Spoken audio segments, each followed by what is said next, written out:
Welcome to Mindless Entertainment. It is I, Jesse Milestone, coming to you on this Friday with both good news and bad news. The good news is, there's a Mindless Entertainment t-shirt right now. It is brand spanking new, just launched, and you can own it today. There's a link below, and we'll talk more about that a little bit later, but it's super exciting.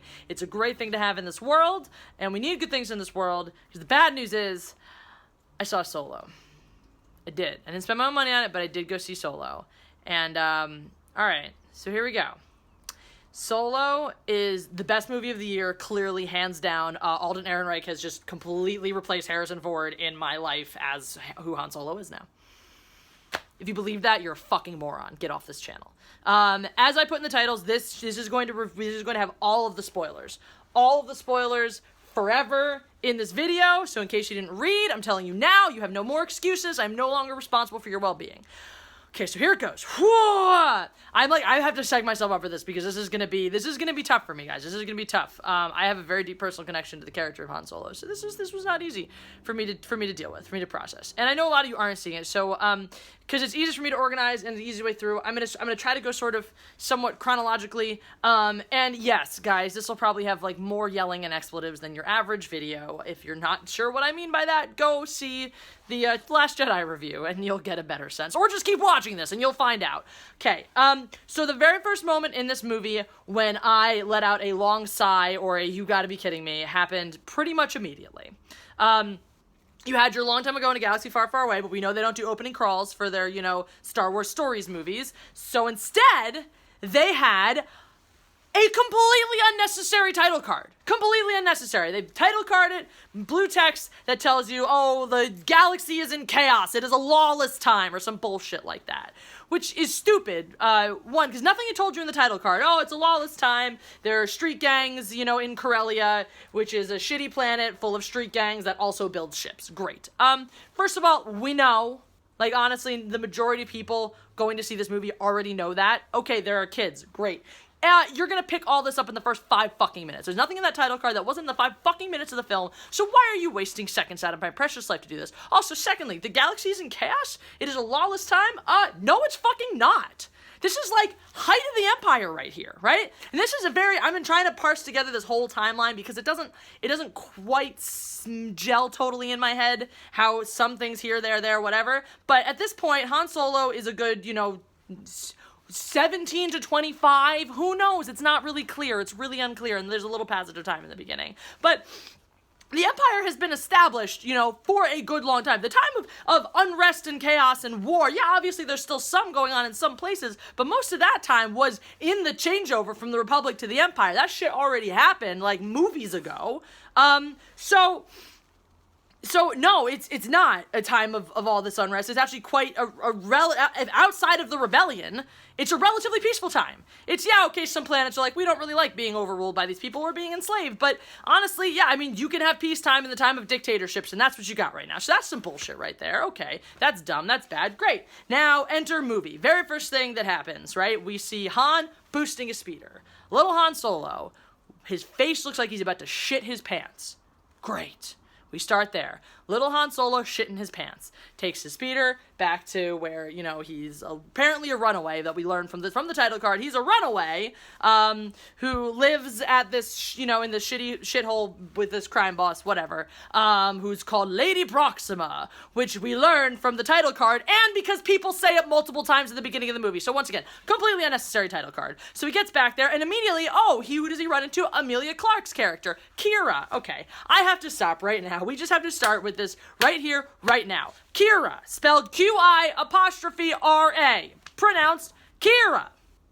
I have a problem with this. I don't know if you do. I'm just being nitpicky, whatever. I have a problem with this. Most names in the Star Wars universe are not normal people names. They're not. They're Han, Qui-Gon, Obi-Wan, Darth Vader, whatever. All right? We do have some normal names, like Luke and Ben and Leia, and those are spelled normally, right? You don't spell Luke Lyqpzxf, all right? When you spell it qi'ra, Qi'ra, you're like, ooh, that's some funky Star Wars. No, it's not. It's just qi'ra. You're trying to make her special. I'm sorry, this is not This is not a fucking, cool, fun name. This is like some stupid girl named Qi'ra who decides she wants to rebel against her parents when she starts wearing a lot of black eyeliner and black makeup and shit when she's 16 years old. And she's like, it's Qi'ra, punch me, hey now. That's just otherwise dumb. Like, why? That bothers me. I have a problem with that. It bothers me. All right, so right away, this fact that Han comes into his little shithole and he and Qi'ra, and the first thing they're talking about how they're going to run away and build a life together, right? Immediately, that just ruins the next, 15 minutes worth of suspense that they're trying to set themselves up for. Why? Because the trailers. So if you haven't seen the trailers, I guess you were spared from that. But if you have seen the trailers, you know that Han runs into Qi'ra, right, at some point on this fancy place, and she's like, you look good, a little rough around the edges, but good, in a way that, could be familial, or could be meeting him for the first time, but either way, it is clear that this is, if she's met him before, it hasn't been in a while, and you don't do that. It's not like if you've known someone your entire fucking life, because the whole, we're gonna run away and have a ship together. Okay, so obviously, they're gonna get separated in the beginning here. They're planning to run away. Okay, we can deduce immediately that he gets out and she does not. Spoiler alert, that's exactly what the fuck happens. So, it takes away all the suspense from that immediate part, because you're like, that's probably what's gonna happen. Oh, and then we meet the boss, and this was almost gonna be really cool, right? This was almost gonna be cool. Like, oh my god, this really crazy looking slug boss who curls out from the water and is covered in all these jangly chains and shit. And then she opens her mouth. She sounds like a little old lady. She's like a grandma. I'm Lady Proxima. Rah.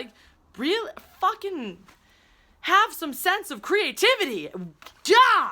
So that's stupid. And then it gets stupider because he has this little showdown. Okay, we can see him asserting himself. He gets, hit with it. They're like, no one's gonna hit me again. And then they're like, I'm gonna shoot you. So he pulls this little gag of, I have a thermal detonator. Oh, that's a rock.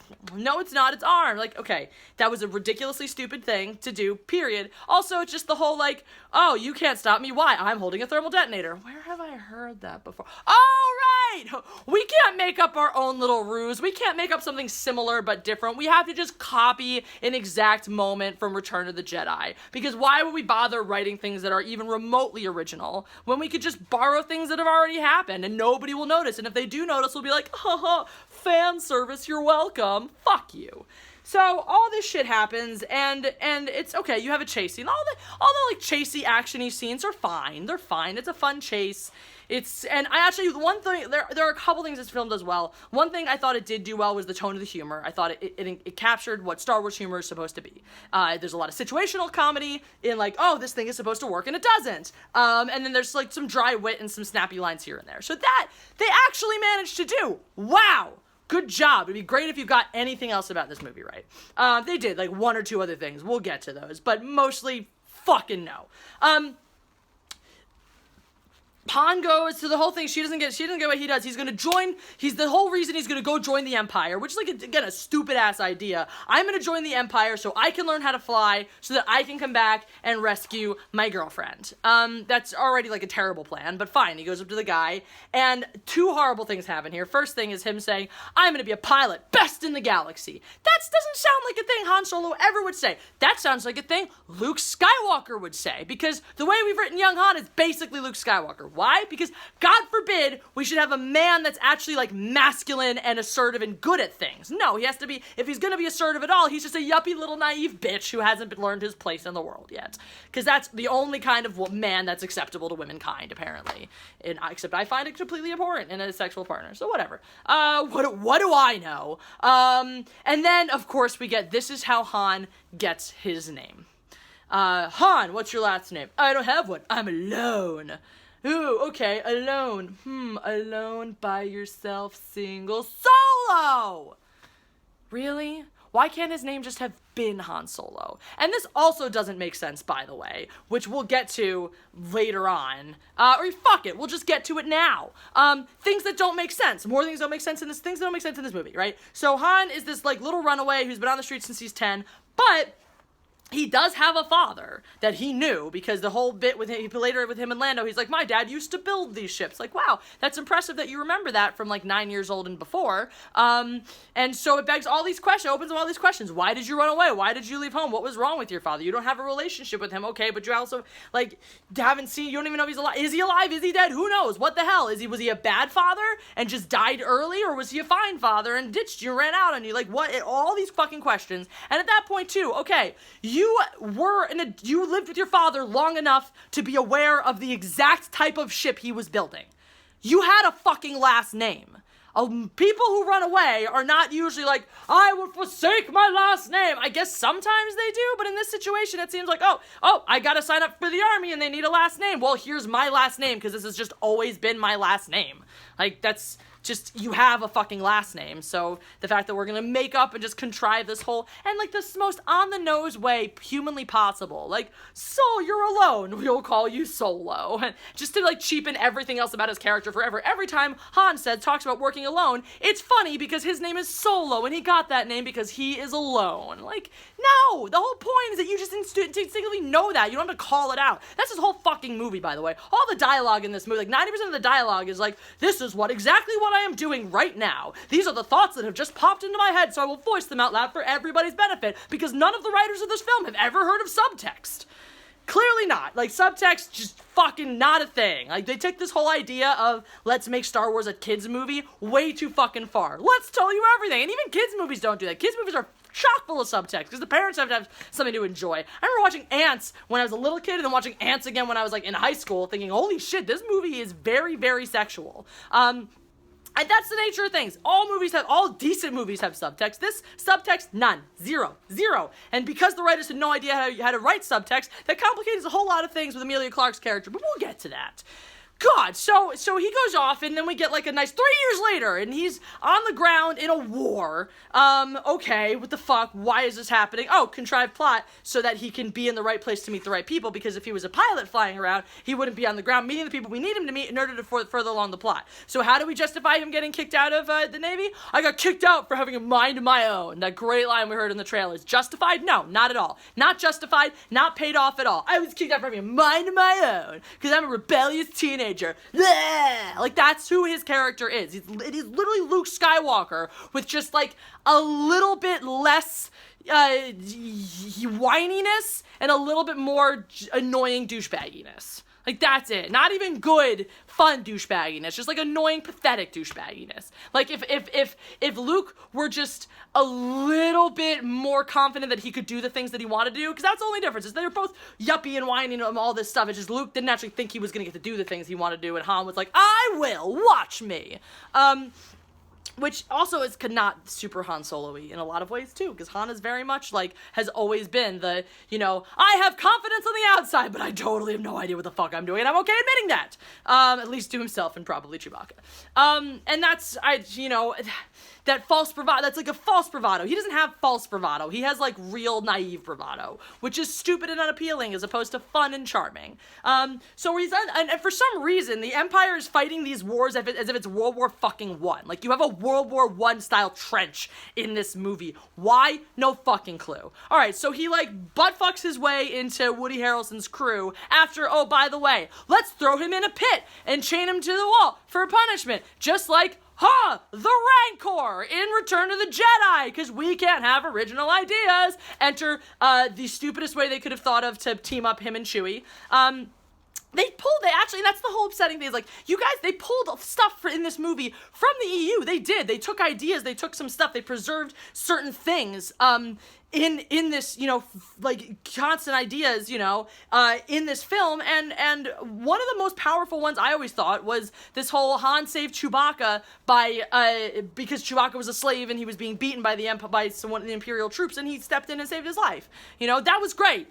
Chewbacca is a monster in a pit, and I'm gonna just speak Wookiees, and we're gonna, this pole that you could have knocked down this whole time, I'm just gonna be the one to show you how to do that, and now we're free! Stupid. Just fucking stupid. So that happened, and it was dumb. So they go off, join Woody Harrelson's crew, and you have this character with, like, a bunch of extra arms who makes no sense and does not fit at all. Like, totally just rips you right out. I don't know who that voice actor was, but something about that character just didn't make any sense and didn't fit whatsoever in this nice little band of ruffians. And so, like, the first interesting thing that actually did cleverly, is not give everything away in the trailer. The trailer made it seem like this train job was going to be sort of the focal point of the movie. It's kind of the beginning. And so we go through the beginning, and pilot guy dies, and fucking Tandy Newton's character, who's like Woody Harrelson's life partner, dies. Woody Harrelson's Tobias. I might mention that later, so just be aware. Tobias Beckett. Anyone else? I didn't fucking learn their names because who cares?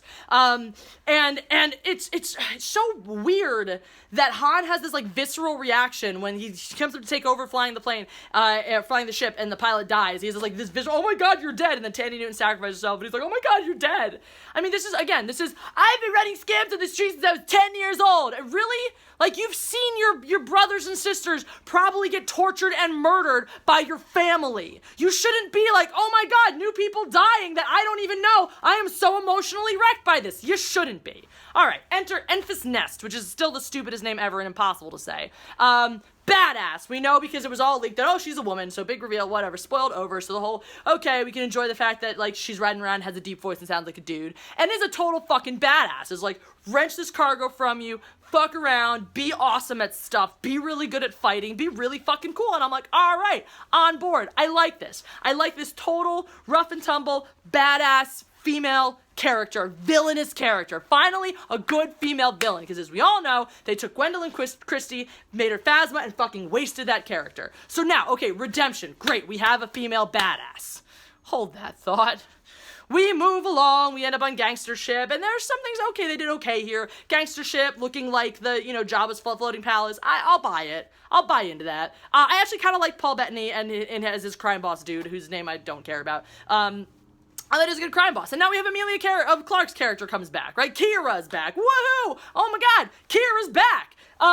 Qi'ra's back, and obviously, like, some sort of sex slave, which just, again, doesn't make any sense. First of all, it's been 3 years. It's been only 3 years since they separated ways, and somehow in this time, she has managed to climb her way up to being, like, sort of the second in command, but also the sex slave for the boss here? It's very unclear what her actual role is and what her actual level of power is. Like, obviously, in 3 years, she's, like, mastered some form of Star Wars karate, which actually the type of thing that she does is a reference to a thing in a video game, but that's not important. And so in 3 years, she's mastered all this mass amounts of badass arenas as, like, proper lady and whatever. Okay, fine. But again, very unclear. Like, are you a badass with a lot of agency and ownership of over your life and your choices, or are you a sex slave? Because clearly it's some form of whatever. So, alright, so we're gonna go off and we're gonna do other things and meet Lando. We have to meet Lando because we need a ship. He has a ship that we need. It's a very fast ship. We need his ship. So we're gonna walk through this, like, thing that looks exactly like the elephant graveyard in the beginning of The Lion King. Like, that shot, they have, like, this elephant skull with the tusks. It literally just looks like a live-action version of entering the elephant graveyard in The Lion King. So I don't know what the fuck that was about. But now, okay, we're all talking about Lando's character. And once again, it's like, Emilia Clarke, she's good at all this stuff now, right? Little Mary Sue in here, just really fucking great at everything. Oh, let me walk into this world and I know everything about this world. And by the way, like, we have a character that we've been told by the writer is pansexual, Lando. So we have Emilia Clarke come in, and the first thing she talks about is, like, how fucking sexy he is. And he, like, doesn't even speak to her a single time in the fucking movie. So by all that great opportunity to have a lot of sexual chemistry flying and floating around, like, no. The only reason Lando is pansexual is for a really dumb reason, which we'll get to in a moment. So, what it turns out the whole time, all that needed to happen, because this is what's about to happen, is Emilia Clarke had to go say, hi Lando, do you want to help us on a job? And he would go, sure. No, we have to have this entire stupid sabacc game. The only reason we have it is so that Lando can cheat and win, and Han doesn't win the Millennium Falcon, therefore subverting all our expectations. Oh, how clever. This does get paid off at the end of the movie, which I'm fine with. I'm not fine with the way that it's so contrived and how they set up the first game just so they can pay it off at the end. I'm also not fine with the fact that sabacc, this wonderful game that we're all like, what the hell is this, is just basically poker. I'm not okay with that.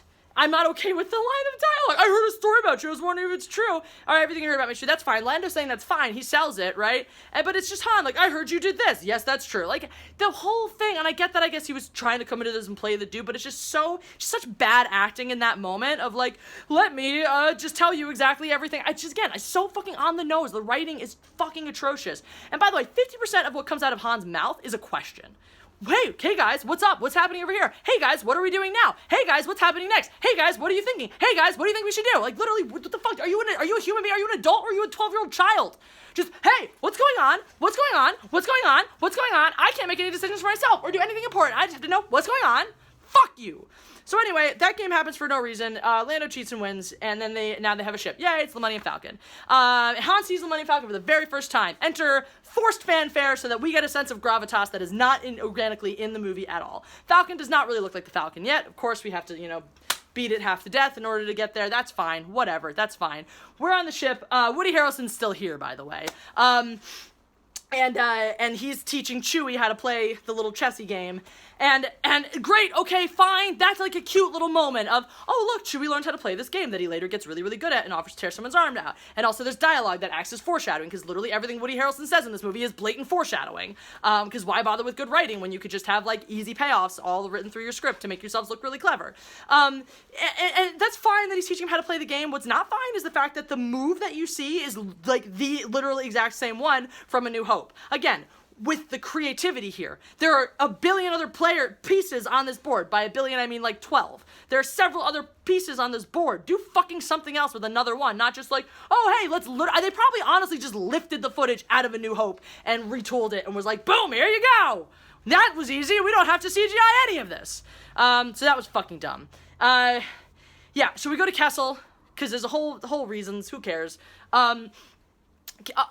Underused, such an underused planet, right? Kessel, this planet we've heard about, this desolate mining planet full of slaves and people coked out on spices and all this crazy shit, and we see barely any of it. That entire Kessel scene is co-opted by this mass robot revolt, because, oh yeah, L3! I was trying to overlook L3, but I cannot! This is, like, literally an SJW robot. Like, if you've been hearing about this and you were like, oh, I don't... No, like, they actually, like, studied an SJW and wrote it into a robot. Like, no fucking kidding. This robot, the first time we see her, she's freaking out because there are robot battles happening, and she's like, no, this is inhumane. She's like a vegan losing her shit at a, butcher shop or something.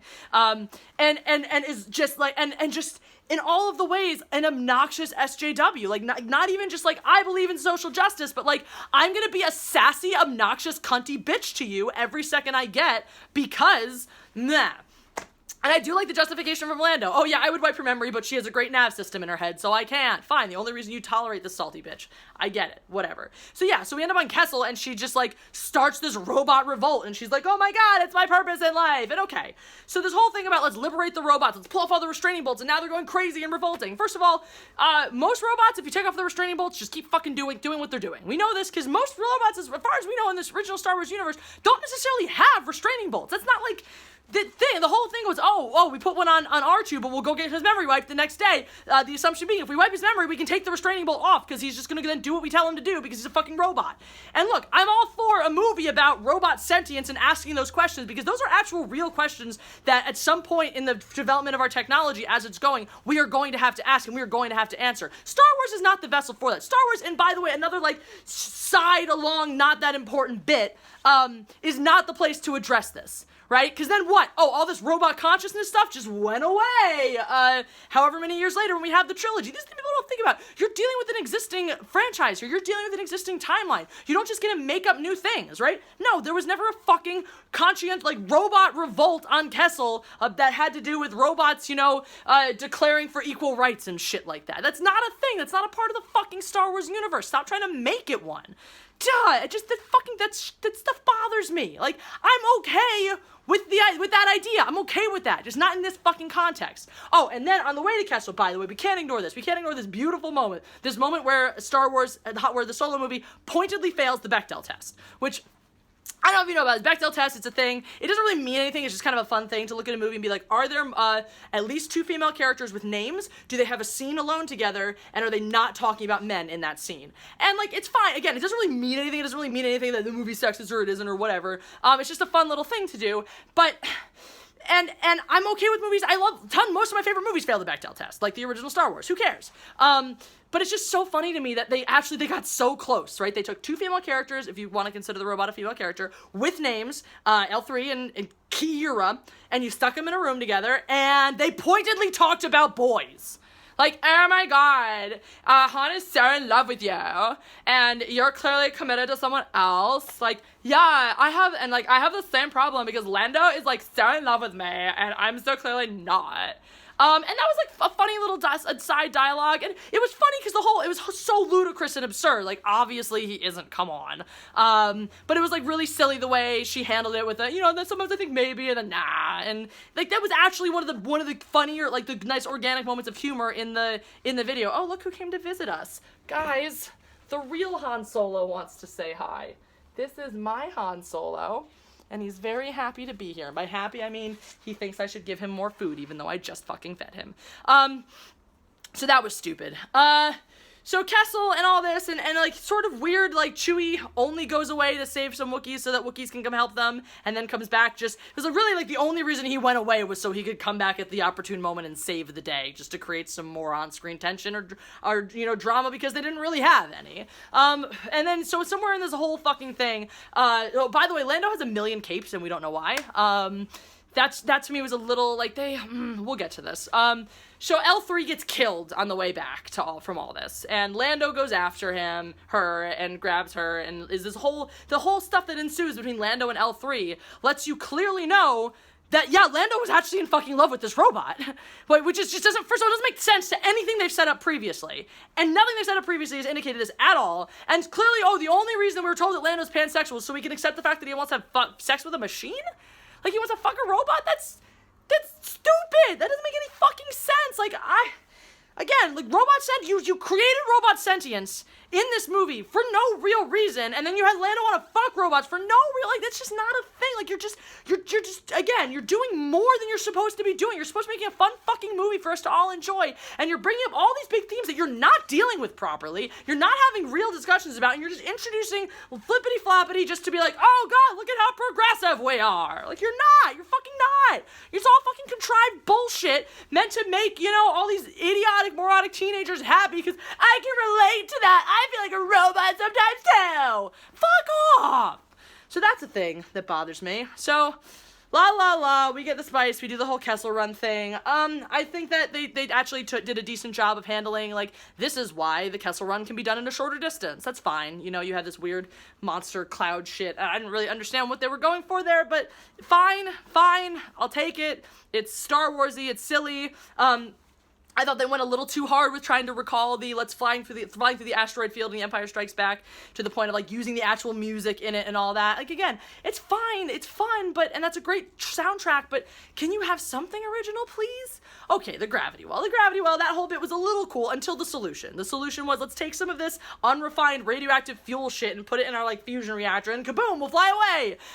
If you heard about The Last Jedi, Star Wars is first a science fiction, it's first a fantasy film. Science fiction, yes, it has their elements of sci-fi in it, but it's a fantasy film. It is a fantasy-driven film, fantasy-driven set of films with fantasy plot lines and all that kind of stuff, right? Stop trying to make science solutions happen, because your science doesn't make any fucking sense. It's totally absurd. If you did what they did, first of all that shit would have exploded in his entire handling of it, right? And then, of course, when he fucking drops it in, the ship's just gonna fucking explode. It doesn't make any goddamn sense. No fucking sense. Anyway, so that's an issue for me. No science solution. So we have the stupid science solution, and we fly to not Tatooine. It's just another desert planet that happens to have water. It's a fine planet. I don't remember what it's called.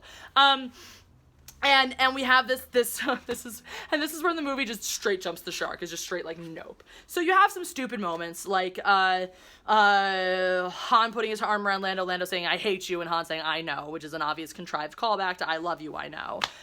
Which is stupid because the whole beauty of that line was it was organic, improvised line by Harrison Ford, and the fact that you just wrote it in this super contrived way is dumb, and I don't like it. We haven't even talked about, we'll talk about that later.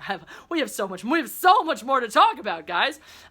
So, the stupidest part of the movie. I'm getting really hot. I'm taking this jacket off. I'm sorry. I don't know if you can see me, like, getting fucking red here and sweaty. This is a lot of work. So, Enfys Nest shows up, because turns out Therm Scissor Punch has been spying this whole time. And I'm pretty pleased that they didn't say his name in the movie, but I didn't even realize who it was. I had to go back and be like, was Therm Scissor Punch even in the movie? And I saw a picture, I was like, oh, that's who it was. So, of course, once again, it's so much fun to make badasses take off their helmets for no reason and just ruin the entire, mystique of their character.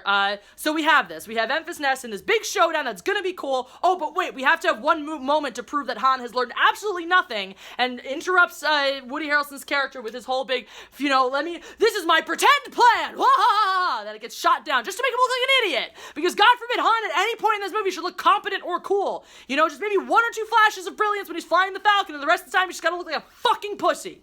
That's a problem for me. I don't know if you can tell, I had some issues with this movie. So Enfys Nest pulls off her helmet, and Enfys Nest is a mixed-race girl. And I mean girl, she's like 15 years old, and then the worst thing happens. The worst thing ever happens, right? We just abandon any attempt at allegory and metaphor and whatever right out the fucking window, and we have this nice little speech about how she's not actually a marauding badass who's super fucking cool. No, she is out here protecting the little people, quite literally, because Warwick Davis is one of their people anyway.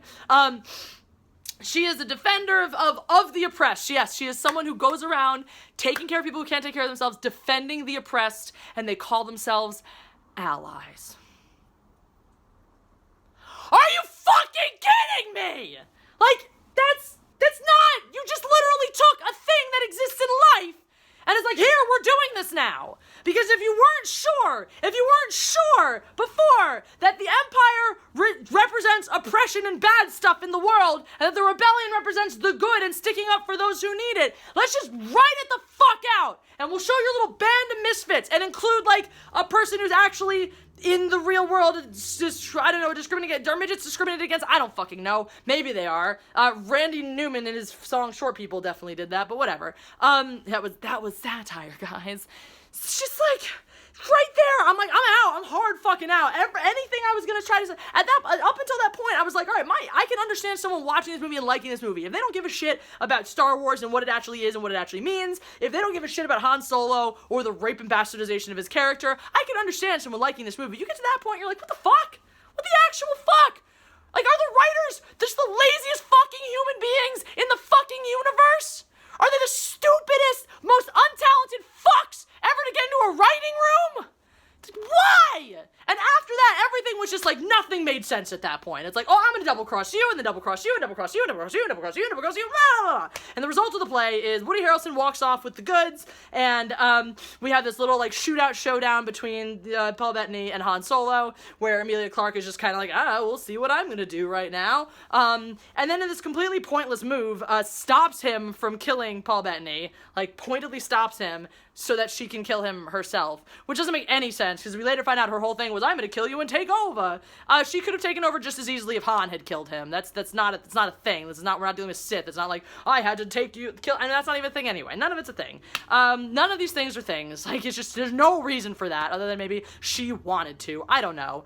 And it so obviously set him up, and Han goes off on his merry, and she contacts Darth Maul, oh my god, because why just make a standalone movie that stands alone, why, we have to tie everything into everything has to mean something, everything has to be relevant, everything has to be this whole much bigger thing, like, why? And God forbid we should actually make Darth Maul's eyes look scary. No, if you've seen the freeze frames, like, the googly eyes are real. That's just, it didn't look good.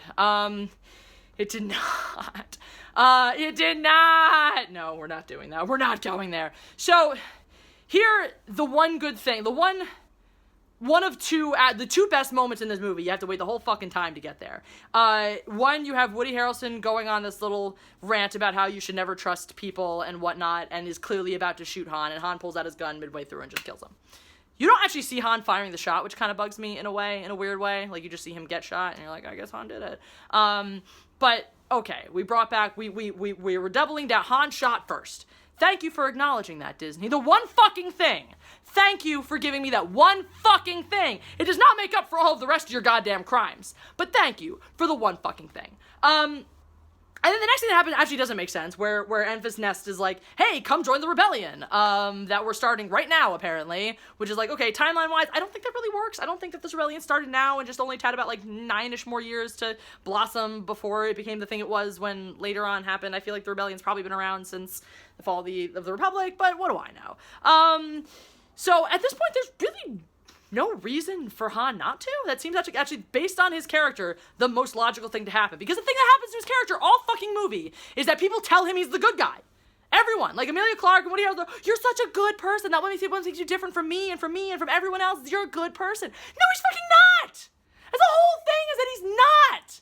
And I'm sorry, just the one shooting Woody Harrelson in obvious self-defense does not suddenly turn this yuppie little prick into into a bad person.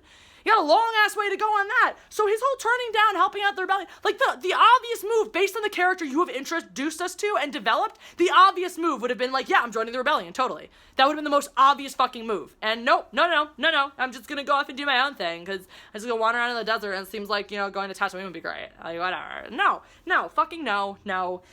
Just all the no. Just, it doesn't make any sense. It's not consistent with the character they created. They created a character, and so that's the whole thing, is all this entire movie, Han doesn't develop, he doesn't grow, he just does the same stupid shit over and over and over and over and over until the very, very end, when it seems like, oh, he's learned a few lessons, and then what, now I'm supposed to just believe and accept that he's turned into the character that I've always known and loved? Fuck no.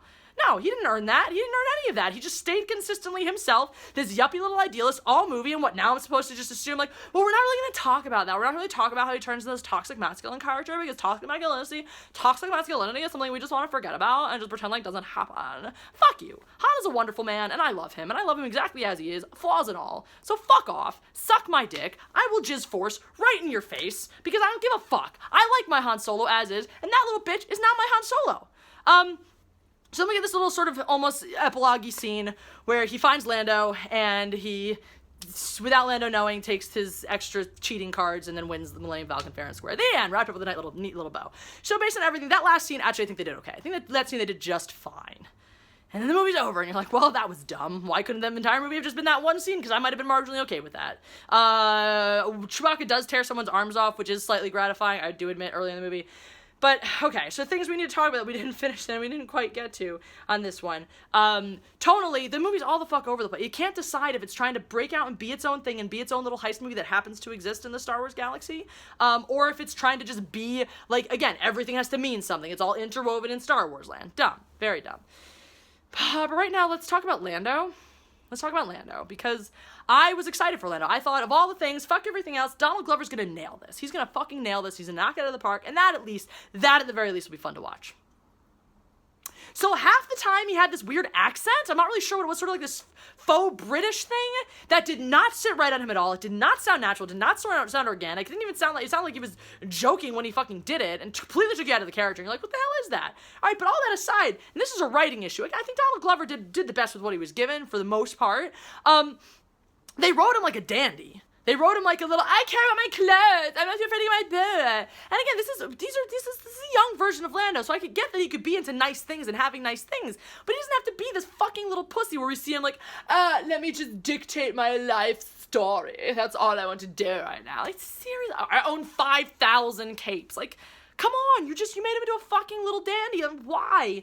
And then the whole thing where, okay, so when they meet him, he's supposed to be, like, it seems like 10 years older than Han and retired.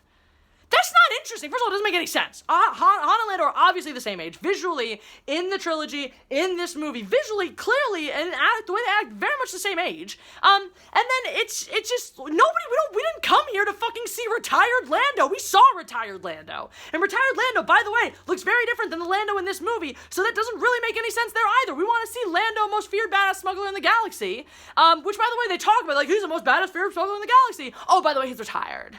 Like, what? Why? And he just comes out of retirement to do all this shit. Was the only reason for him to be retired so you had a way to contrive the sabacc game into that first scene? It didn't make any sense. None of it made any sense. He was horribly written. He did no service to the original canon material. Like, it just didn't. And there was no reason to be fucking pansexual either. I mean, if you didn't even have to make that a thing. That didn't have to be a thing in order for him to be in love with a robot character. I mean, I don't think anybody judges in the Star Wars universe like people who fuck people of different races. There's so many different goddamn races. That's not a thing. So I guess robots just, add that on there, whatever. Now let's talk about the female characters, because Star Wars is all about the female characters. Horrible.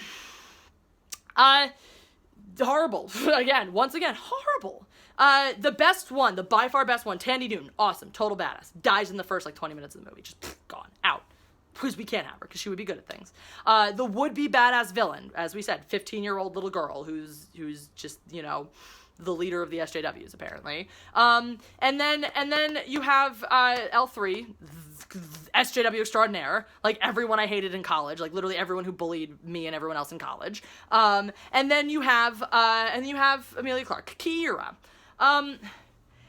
I just didn't understand her. I didn't understand her motivation at any point. And again, the lack of subtext. So this whole time, she's supposedly just playing Han, even though she kind of has some, lingering feelings for him, but not really. And, the timing of when she chooses to give his dice back is kind of weird. And so the whole, it's just not clear what she wants at any point until the very, very end. And even then, it's not really clear what she wants. Is that really what she wants? Because she's looking kind of wistfully out the window, so I don't know. It just didn't really make sense. And a lot of that, her, questionable motivation that was never ever clear, obviously not clear throughout the entire film, stole a lot of the focus. And the entire movie was just pull focus from Han. Pull focus. Who's gonna upstage him next? Whose character's arc, whose character's story is gonna upstage this nobody character? This nobody bumble along whatever character, who is Han Solo. And okay. You guys have been with me this long, these past 40 minutes, and we're gonna get a little real here. We're gonna get a little real talky here. I had a lot of trouble watching what they did to Han. Why make it a Han Solo movie at this point? Why make it a Han Solo movie? Because all he does is run around and ask questions. He doesn't do anything. He gets upstaged by everyone else. And this is a thing for me, you can try, people, they're sorry, I can't even talk right now. I can't even English. Han is a very important character to me, to my life. And I mean that in so many ways. And people may think it's stupid, why do you care so much about Star Wars? Because Han Solo has always been there for me. Han Solo has been a role model for me. Han Solo, many times in my life, as you might have been able to glean from these videos, I'm a very emotional person. And so sometimes I go into difficult situations where I have to have difficult conversations, and when I get overly emotional, I cry. That's a thing I do. And when I go into these, the thing I repeat in my head over and over again so I don't is Han Solo wouldn't cry. Now I'm doing it right now. Han Solo wouldn't fucking cry. I wrote a fucking paper on this guy. I know this person so intimately, so well, better than I know any character, because I spent so much time trying to be him. The happiest I've been in my life has been these past few years when I've rebuilt myself in the image that I want, and I used Han Solo as my model. So I know who that character is. I know who that person is. And to watch Disney try to tell me, nope, this is Han Solo now. It's just... And I know that there are the people who decide to like it, for whatever reason, who are going to watch it and be like, yeah, no, he's kind of Han Solo-ish. I buy it. I mean, no one's going to be Harrison Ford, so I'll accept him. And that fucking hurts me, guys, right? That really fucking hurts because he's not, and he's never going to be. And I'm so upset that I live in a world now where there are people who are going to insist he is. There are children who are going to grow up with this Han Solo first. There are children who are going to grow up thinking this is an acceptable Han Solo. There are kids who are one day going to say, I like Alden Ehrenreich's Han Solo better than Harrison Ford's. And that fucking kills me. That fucking destroys me. And I don't want that world. Ah! I just thank you guys for watching, and thank you guys for being here and for watching these videos and creating and helping me become part of a community where these feelings are validated. You guys are amazing for that. You people who don't think this is stupid and who understand where I'm coming from, because Star Wars means as much to you as it does to me. So if you haven't seen it, guys, don't. Really don't. Honestly, I thought I was just gonna watch it and be mad about it and yell about it and it would be cathartic, and it hurt me. As you can see, it fucking hurts. Because I didn't realize how devastating it was, what they were taking away from me, when they made this. And now I do, and it fucking sucks. It fucking sucks. So, thanks for going on this roller coaster with me. In good news, I have a t-shirt. You may have heard me jizz force on someone's face in this video. If you haven't seen my other videos, that's the thing I say sometimes. And now you can get it on a t-shirt, guys! You can get your very own t-shirt with my face and the wonderful Bray's jizzing force all over the place. On the front, Mindless Entertainment, on the back. You can own it today. The link is below. That's super exciting. You guys should buy that and or check out my Patreon because I'm not monetized because YouTube is apparently has the backlog in the review process. So I've been waiting to get reviewed since January, which means I don't make any dollars for doing this, but I'd like to. So buy my t-shirt is what I'm saying. I poured my heart out for you on the internet. The least you can do is buy my fucking t-shirt. And let me know if you guys didn't see it. Fucking good for you for being strong and not seeing it. If you did see it, I want to know what you thought. Obviously, always. Yeah, just stay strong, Star Wars people. There's a light at the end of the tunnel. I don't know what it is yet, but it's there somewhere. We'll find it together.